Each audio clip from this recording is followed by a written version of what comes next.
I was really hard on myself because, you know, what kind of man isn't like taking care of his family the way that they're supposed to be taken care of?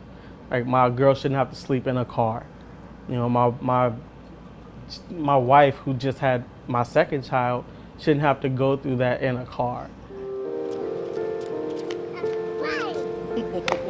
Well, we were living in North Carolina after getting out of the military, and my wife's grandma got hit by a car like late January, and she's 62, and that was kind of hard, and she lives alone. So when she called us and she told us what was going on, we just kind of dropped everything and came out here to help.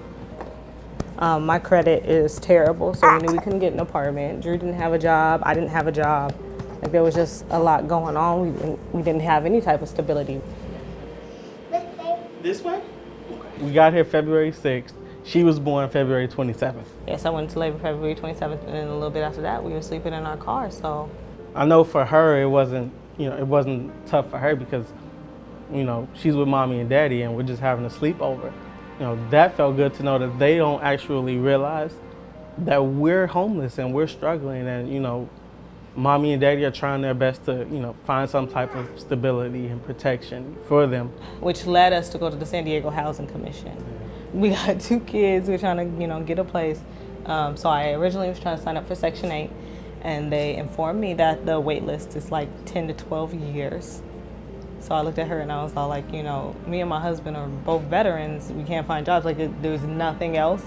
And so the woman at the front desk, which one day I have to bring her flowers, she was like, "You're veterans, hold on." And she went to the back and she handed me a paper with the Housing Our Heroes program. We were eligible for the program that they had, and we went from there. It took us 35 days to get into this apartment.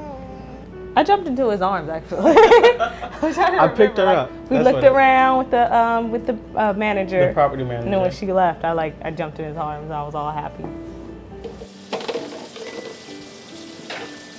This furniture was actually given to us through the San Diego Housing Commission, their moving voucher. They brought in this couch, the table, 2 chairs, a twin-size bed, a dresser, and a nightstand. It's good, it feels like home. And we're trying to make it our home as much as we possibly can. Nobody ever made us feel bad, even now. Nobody ever made us feel like we were less than nothing. Nobody ever made us feel like... It wasn't even as if we were receiving a handout, It was almost as if because of our service to our country, like it was something we deserved, especially because we had fallen on such hard times. But it was more like talking to a friend, like my friend's helping me out to get on my feet.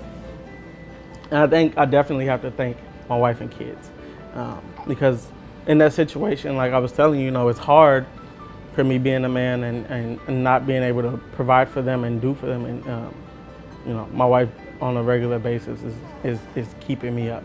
She's my support. And my kids, looking in their faces and, that's unconditional love on a regular, like no other. So yeah. You're over here trying to make me cry. Yeah, a little. No, not today.